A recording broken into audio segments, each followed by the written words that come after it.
السلام علیکم۔ آپ نے اکثر دیکھا ہوگا کہ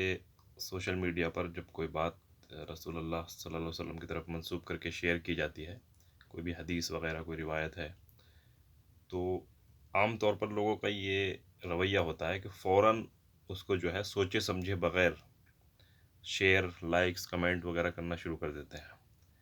یہ جانے بغیر کہ کیا یہ بات رسول اللہ کی طرف جو منسوب کی گئی ہے کیا صحیح ہے یا نہیں ہے۔ تو یہ جو رویہ ہے اصل میں یہ رسول اللہ کے باشعور فالوورز کا نہیں ہے، یہ رویہ اصل میں اندھ بھکتی کا رویہ ہے۔ یعنی یہ اندھ بھکتی والی بات ہے نا کہ کوئی بھی بات سنی فوراً جو ہے اس پر ریئیکشن دینا شروع کر دیا، اس کی جانچ پڑتال کیے بغیر۔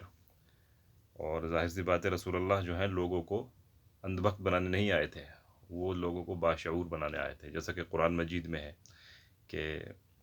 مومنین کی ایک صفت بیان کی گئی ہے کہ جب ان کے سامنے آیات اللہ پیش کی جاتی ہیں تو وہ ان پر اندھے بہرے ہو کر نہیں گرتے ہیں، یعنی عقل و فکر سے، غور و فکر کے ساتھ کام لیتے ہیں۔ اور اسی طرح سے رسول اللہ کی ایک روایت ہے، حدیث ہے آپ کی، کہ آپ نے فرمایا کہ جس نے میری طرف کوئی جھوٹی بات منسوب کی تو وہ اپنا ٹھکانہ جہنم میں بنا لے۔ تو اس طرح کی بہت سی باتیں ہیں، اس کو دیکھتے ہوئے ہمارا رویہ یہ ہونا چاہیے کہ جب بھی ہم کوئی بات ایسی دیکھیں کہ جو رسول اللہ کی طرف منسوب کی گئی ہے تو اس کو پہلے جو اس کا ٹیکسٹ ہے، متن ہے، اس کو اس پر غور کریں کہ کیا وہ عقلی مسلمات پر پورا اترتا ہے، کیا ایسا ہونا ممکن بھی ہے یا نہیں ہے، اس میں کوئی ایسی بات تو نہیں ہے جو بالکل ہی عقل کے خلاف ہو۔ اس کے بعد جو اس کا ریفرنس دیا گیا ہے اس کو آپ چیک کر سکتے ہیں، آج کل بہت سے سافٹ ویئر ایسے اویلیبل ہیں، اور آج کل ہر ساری کتابیں آپ کی انگلیوں کے اشاروں پر ہیں، گوگل سے ادھر ادھر ویب سائٹس آپ ڈاؤن لوڈ کر سکتے ہیں۔ تو یہ بہت ساری چیزیں ہیں، ان کو آپ کو خیال کرنا ہے کہ یعنی کوئی بھی بات ایسی شیئر کی جا رہی ہے تو اس کو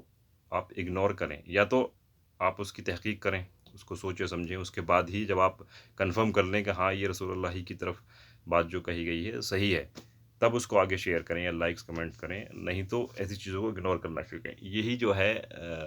رسول اللہ کے باشعور فالوورز کی پہچان ہے۔ ہم کو باشعور فالوور بننا ہے، اندھ بھکت نہیں بننا ہے۔ تو اس بات کا خیال رکھیں، اور یہی بات آپ سے عرض کرنی تھی۔ آپ کے قیمتی وقت کا بہت بہت شکریہ، جزاک اللہ خیر، السلام علیکم۔